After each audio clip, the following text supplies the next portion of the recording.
Nimeona picha na press release ya waziri na wajumbe wengine wa Tanzania ambao wamemtembelea Baba Mtakatifu huko Vatican kuelezea kilichotokea Tanzania lakini kuomba maombi pia.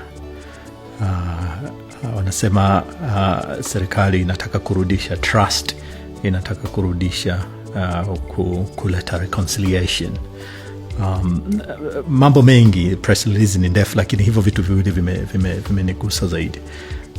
Baba Mtakatifu amekubali kutuombea. Tunashukuru, tutapokea maombi.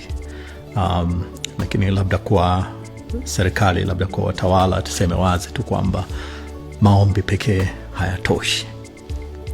Na si kwa sababu nadogosha umuhimu au nafasi ya maombi. Tena nazungumza kama former pastor and missionary, na I understand umuhimu wa maombi na nafasi yake. Lakini kama kweli tunataka kurudisha trust, kama kweli tunataka kuleta reconciliation, njia zake, the steps are very clear. Na bahati mbaya hakuna ujanja if we really want to achieve that. Mamlaka lazima ziombe radhi, ziombe msamaha wa wazi na wa dhati kwa wananchi, kwa sababu wananchi ndio walikosewa, wananchi ndio walipigwa, wananchi ndio waliumizwa, wananchi ndio waliuawa, wao ndio walitendewa. Lazima pawepo na high level msamaha, radhi. Kuna wananchi ambao hawajapewa bado miili ya ndugu zao kuwazika, haijapatikana. Warudishiwe miili yao, wazike, wawastiri ndugu zao kwa namna inayopaswa. Perpetrators lazima wawajibishwe. Kama bado wako serikalini, waachie hizo nafasi. Wakishaachia, wapelekwe mahakamani. Wale wote waliohusika, pull the trigger, wote wanatakiwa kuwajibishwa, wapelekwe mahakamani, wahukumiwe inavyostahili.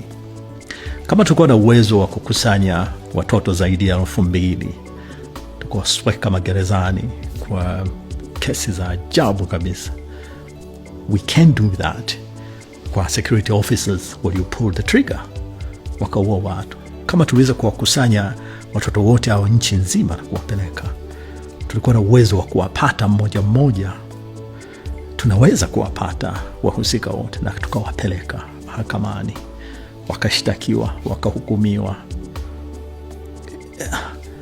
The process, the steps za kurudisha trust, za kuleta reconciliation ziko very clear.